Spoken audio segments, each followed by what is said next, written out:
दोस्तों rural where housing के लिए अप टू 1 करोड़ के बेनिफिट के लिए इस वीडियो को लास्ट तक देखें, जिसमें लास्ट में आपको बहुत सारे इंपॉर्टेंट पॉइंट मिलेंगे। सब्सिडी स्कीम प्रमोट होने से वेयर हाउसिंग का स्कोप और बढ़ गया है। कई बार यह मिथ रहता है कि रूरल वेयर हाउसिंग सिर्फ एक फार्मर के लिए स्कीम है, तो ऐसा नहीं है। कॉस्ट परमिसिबल कितना रहता है रूरल वेयर हाउसिंग में, आप किस कीमत तक का मैक्सिमम रूरल वेयर हाउसिंग बना सकते हैं। आपको शॉर्टेक्स एंड ग्रेडिंग प्लांट पे भी स्पेशल सब्सिडी की स्कीम से, जो कि नॉर्मल सब्सिडी के अलावा मिलेगी। सब्सिडी अप्लाई कैसे करना है, कब करना है और आपको सब्सिडी कब मिलेगी। तो आपका वेयर हाउस कंप्लीट हो जाता है, उसके बाद आपको एक इंस्पेक्शन कराना पड़ता है। ये इंस्पेक्शन JIC के द्वारा कराया जाता है। आपका एक क्वेरी होता है कि ये सब्सिडी जो है आपके बैंक अकाउंट में ट्रांसफर होगी या कहाँ आपको कैसे रिलीज होगी। दोस्तों एग्रीकल्चर वेयर हाउस या जिसे आप रूरल वेयर हाउस के नाम से जानते हैं, उनके इन्वेस्टर के लिए एक बहुत ही बढ़िया खबर है। क्या बात कर रहे हैं बाबा। एग्रीकल्चर वेयर हाउस और रूरल वेयर हाउस के लिए जो की सब्सिडी की स्कीम थी मार्च 23 में खत्म हो रही थी, वो गवर्नमेंट ऑफ इंडिया ने अगले 3 साल के लिए एक्सटेंड कर दी है।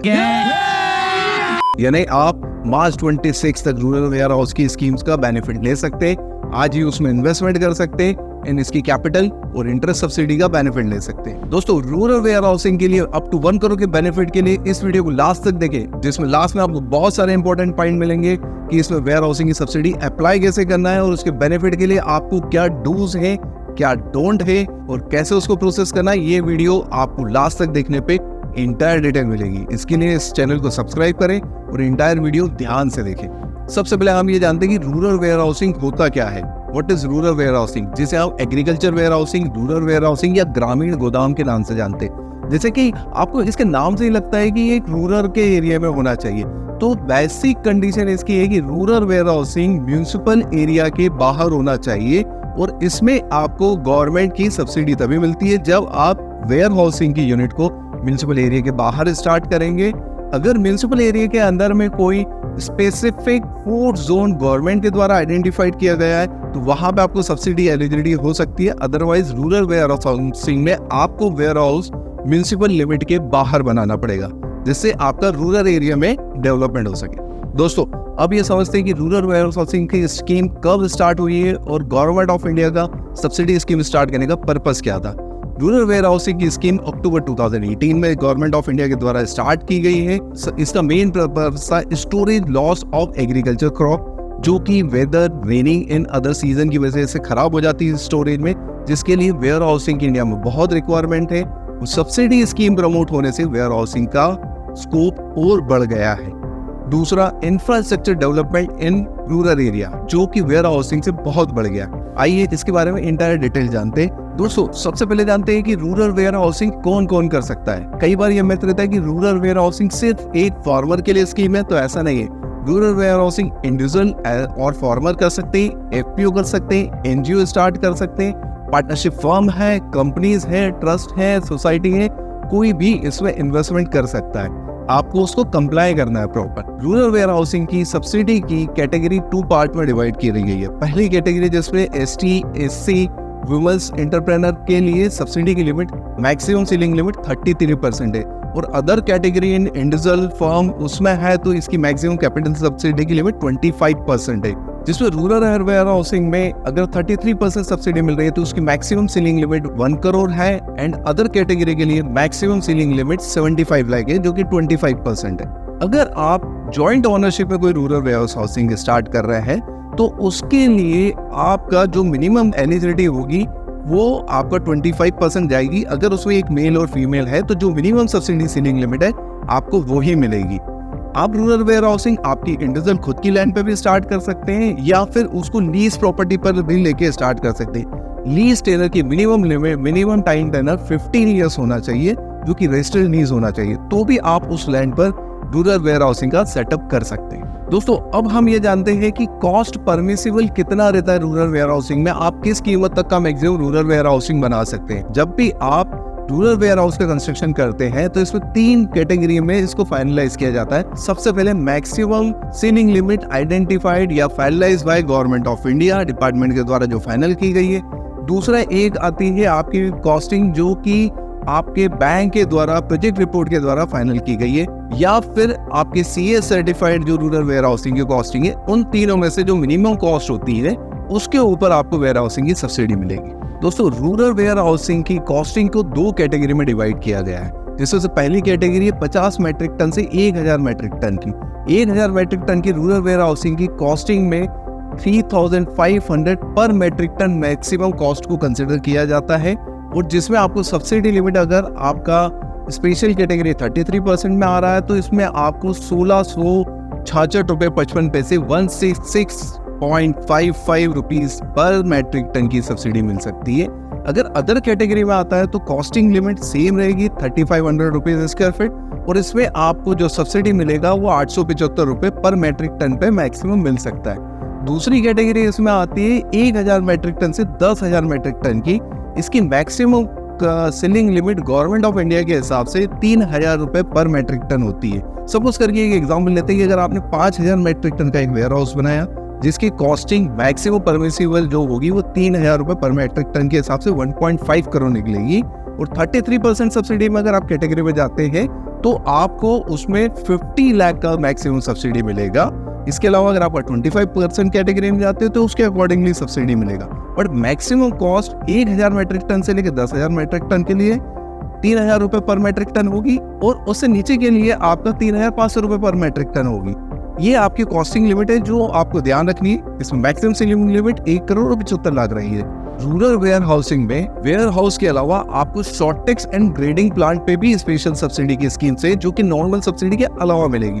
आपको इसमें मैक्सिमम 30 लाख से लेके 20 लाख तक की सब्सिडी मिल सकती है अगर आप 33% कैटेगरी में आ रहे हैं, और आप रूरल वेयर हाउसिंग में स्टोरेज के अलावा शॉर्टेक्स या ग्रेडिंग प्लांट भी लगा रहे हैं तो उसमें आपको मैक्सिमम 30 लाख की सब्सिडी परमिसिबल रहती है। अगर आप कैटेगरी 25% में आ रहा है तो आपकी मैक्सिमम सब्सिडी 20 लाख रहेगी। वेयर हाउसिंग में नॉर्मल सब्सिडी के अलावा आपको इंफ्रास्ट्रक्चर सपोर्ट के लिए शॉर्टेक्स एंड ग्रेडिंग प्लांट में भी सब्सिडी मिल सकती है। दोस्तों, अब हम ये जानते हैं कि सब्सिडी अप्लाई कैसे करना है, कब करना है और आपको सब्सिडी कब मिलेगी। बेसिकली रूरल वेयर हाउसिंग में आपको 50% सब्सिडी जो होता है वो एडवांस मिलता है। आपके फर्स्ट लोन डिसबर्समेंट के 60 डेज में आपके बैंक को रिपोर्ट सबमिट करनी है विथ एंटायर नॉर्म्स, और फिर आपका 50% सब्सिडी रिलीज होगा जो एक SRF अकाउंट में जाता है जिसे सब्सिडी रिजर्व फंड अकाउंट कहते हैं। ये सब्सिडी रिजर्व फंड अकाउंट क्या होता है मैं आपको बाद में डिटेल से बताऊंगा। इसके बाद हम चलते हैं कि आपकी नेक्स्ट सब्सिडी रिमेनिंग 50% कब रिलीज होती है। तो रिमेनिंग 50% सब्सिडी जो होता है वो आपका फाइनल इंस्पेक्शन के बाद होता है। जब आपका वेयर हाउस कंप्लीट हो जाता है उसके बाद आपको एक इंस्पेक्शन कराना पड़ता है। ये इंस्पेक्शन JIC के द्वारा कराया जाता है। JIC mean joint inspection committee, जो कि आपके वेयर हाउस का इंस्पेक्शन करती है। इसमें 3 मेंबर्स होते हैं। सबसे पहला होता है आपका नाबार्ड के रिप्रेजेंटेटिव, सेकंड जहां से बैंक से आपने लोन लिया था उस बैंक के रिप्रेजेंटेटिव, उसके अलावा director of marketing and inspection. इन तीनों टीम के द्वारा एक जॉइंट रिपोर्ट सबमिट की जाती है जिसके बाद आपका रिमेनिंग 50% सब्सिडी रिलीज होता है। दोस्तों, आपका एक क्वेरी होता है कि ये सब्सिडी जो है आपके बैंक अकाउंट में ट्रांसफर होगी या कहाँ आपको कैसे रिलीज होगी।